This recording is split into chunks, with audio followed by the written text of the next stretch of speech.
สบายท่านผู้ชมทุกท่านเนาะวันนี้ก็พบกับข้าพเจ้ากรกันสัญญาวันนี้ก็ถือว่าเป็นมื้อที่2เนาะสำหรับทริปท่องเที่ยวพัทยาแล้วตอนนี้เฮาก็ขึ้นมามุมสูงอยู่ถึงรู้สึกผู้นำจังว่าเพิ่นก็เป็นตัวแทนปุ๋ยเก่าเกษตรด้านโน้นรายใหญ่เดี๋ยวเพิ่นพร้อมเดินทางมาเนาะมีความประทับใจเท่าไหร่เนาะที่ว่าได้มาร่วมท่องเที่ยวกับประชาชนสกลลาวเฮาครั้งนี้เนาะสวัสดีอาจารย์แนะนำ สวัสดีเนาะข้าพเจ้าซื้อแก้วใจกองสมัยเนาะมาจากบ้านเราหยาเมืองเรางามแข่งสารวันเนาะเป็นทีมเพชรเรางามเนาะจากของทีมเนาะข้าพเจ้าในทีมข้าพเจ้ามาสุดนี่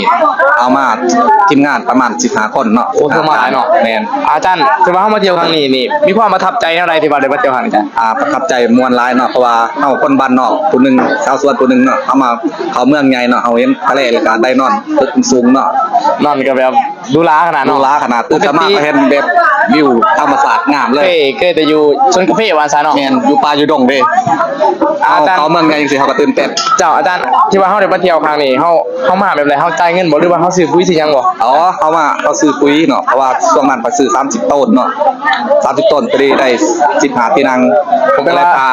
ทีมงานมาเที่ยวเลย2ตัวทางการได้มาเที่ยวเนาะแม่นปกติแล้วเฮาก็ใส่ปุ๋ยอยู่แล้วเนาะแม่นใส่ปุ๋ยยังได้มาเที่ยวเนาะแม่นโอเคเนาะช่วงท้ายอยากให้อาจารย์ฝากเนาะสำหรับใครที่ว่า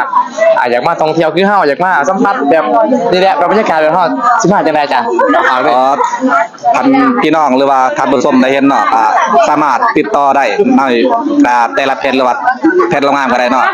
ช่วงนี้เพิ่นจัดโปรเด้อซื้อปุ๋ย2ต้นไปเที่ยวซื้อปุ๋ย3ต้นมาไปเที่ยวหยังก็ลองว่าแม่น้ำเจ้าพระยาลองเพื่อนำเจ้าพญาเนาะในเดือนที่3เนาะเดือนที่3เนาะ